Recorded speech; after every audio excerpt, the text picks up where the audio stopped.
Welcome to the South London Botanical Institute.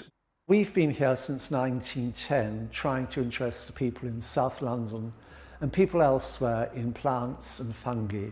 We were founded in 1910 by Alan Octavian Hume, who was a retired Indian civil servant. When he retired and eventually came back to England, he developed a passion for collecting plants. And this collection he housed in the South London Botanical Institute here. But we have got a very good herbarium of British plants. We have a botanical library, we have microscopes, we have a botanical garden. There's everything here that most people need when they want to take up the study of plants.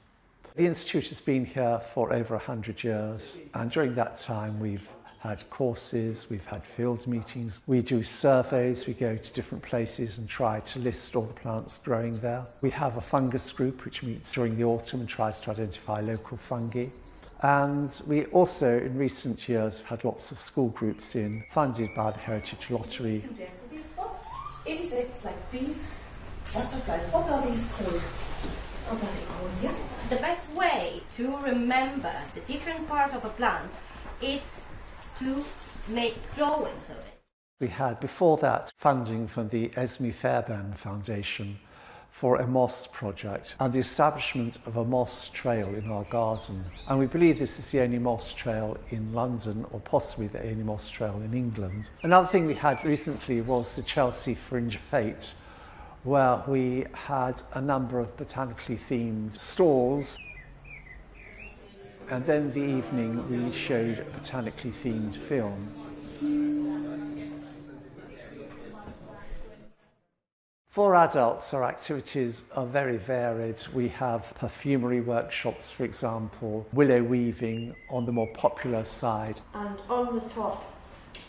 So you're basically making a zigzag. Yes, you're making a zigzag. Go out from there, like that. Yeah. Alright, I was thinking more on the outside, so, you know, just decorate it. Yeah.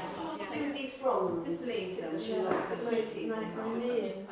We're very dependent on volunteers for both our herbarium and our garden and many of our other activities.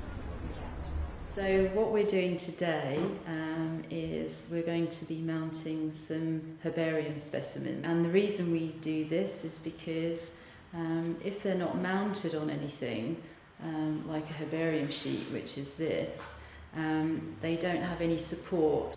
You would either glue, which is what we're going to be doing, or you would strap using tiny pieces of paper to strap the plant down onto a herbarium sheet. We do have a series of open afternoons, open days when we open up the garden and the herbarium, and public invited to come and see what we have. And most people find these very interesting because we have both historical things associated with Hume, his time in India, and we have, of course, the botanical things as well. So it's a place which can appeal to a great number of people. We have here in the Institute all the facilities which are really needed for the study of the more simple forms of botany. I think one of the things about the South London Botanical Institute is that we are very informal and we welcome everyone with a potential interest in plants.